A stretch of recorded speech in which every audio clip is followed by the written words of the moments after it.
联盟大事，场外风云，白话美职篮，一起聊个球。我是老白。4月24日 ，NBA 季后赛，尼克斯客场挑战老鹰。前面2场比赛在尼克斯主场，两队打成1-1。尼克斯作为常规赛东部第3，丢掉主场优势。虽然 G2 只输了1分，看起来很可惜，但暴露的问题很大。布伦森看起来根本打不了高端局。本赛季首轮他就成了拖累，球权占有率 36.6%， 高阶数据一塌糊涂，这种打法就太自私了。而效率很高的唐斯就被晾在一边，跟着折返跑。老鹰这支球队常规赛收官战主动避开骑士，选择尼克斯，事实证明他们是对的。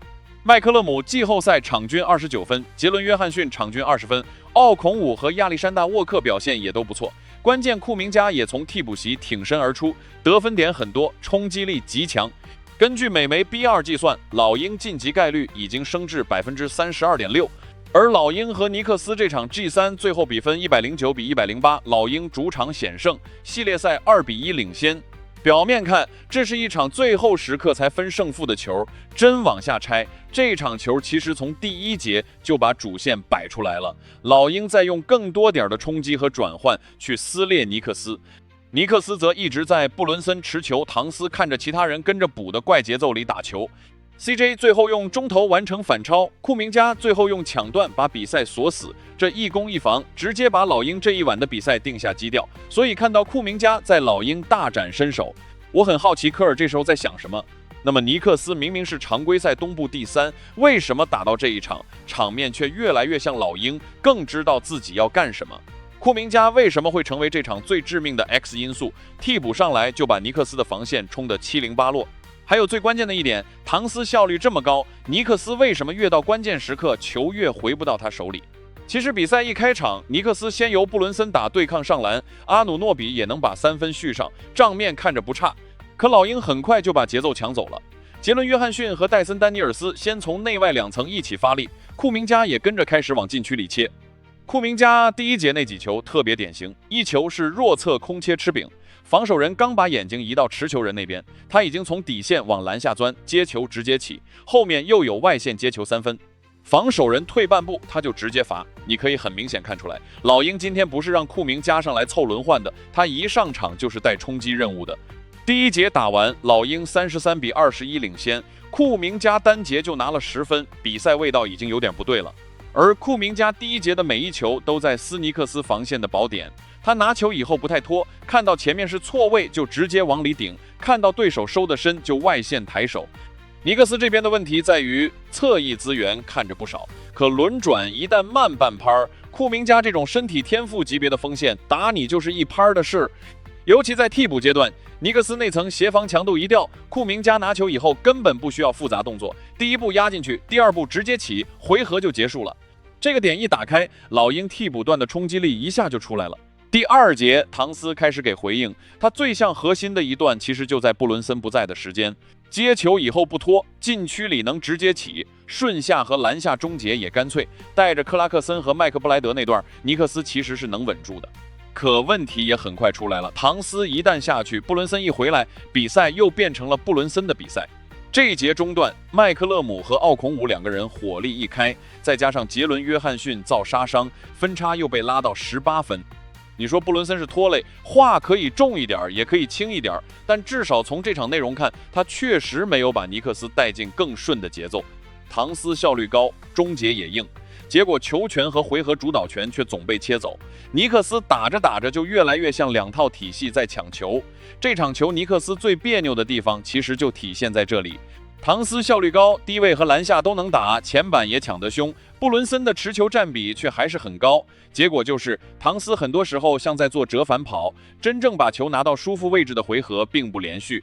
反过来看老鹰，他们虽然也有不稳定的地方，比如内线对唐斯确实顶得吃力，可整队的思路非常一致。CJ 主控关键回合，杰伦约翰逊和戴森连接攻防，奥孔武补中路，库明加从替补端冲击，这套东西不一定比尼克斯天赋更高，但至少更顺。第3节，老鹰一度又把分差拉开到15分。这一节你能明显看出，老鹰最舒服的得分模式就是内外2下接着打，奥孔武外线一记3分，戴森马上顺下吃饼暴扣，尼克斯防线一下就得2头跑。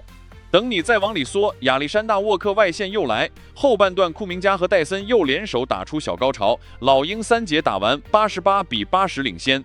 这个阶段最能说明问题的是，老鹰不是靠一个人爆，而是每一层都有人能给尼克斯割血。尼克斯则还是得看布伦森和唐斯谁来把比赛拖住，整体连贯性差很多。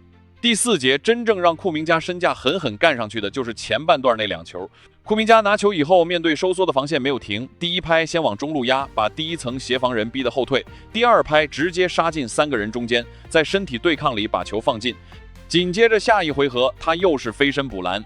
也就是说，库明加这时候不仅是替补得分点，还是在老鹰最需要有人稳住局面的时候，连续用身体和冲击把比赛重新拉回老鹰这一侧。这个阶段，尼克斯其实已经把分差追上来了，可库明加一上强度，老鹰又能续命。尼克斯第4节能追回来，靠的还是唐斯和阿努诺比。唐斯联合哈特一度把比分追到只差4分，阿努诺比后面又连着进球，尤其外线追到只差2分那下，比赛已经完全进入搏命节奏了。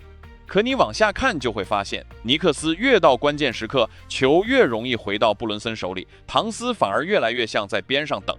最后2分钟，唐斯先送大帽，布伦森又打成2+1。表面上看布伦森像英雄，可紧跟着他又来了一个压哨3不沾。这个回合特别伤，因为尼克斯刚把气势拽回来，最需要的是一个高质量回合，结果直接变成了空气球。那一下，老鹰其实已经看到机会了。然后就是最后那2个决定比赛的回合，先是新任纽约市长 CJ。老鹰最后一攻，球还是交到麦克勒姆手里。这个选择很合理，因为他这轮系列赛就是老鹰最稳的关键球处理点。CJ 拿球以后没有急着出手，先把节奏压一下，等防守重心先动，再撤步拉开一点空间，中距离跳投出手，反超比分。最后一攻则彻底把库明加这场的地位打出来了。布伦森持球想做最后一攻，老鹰直接上夹击。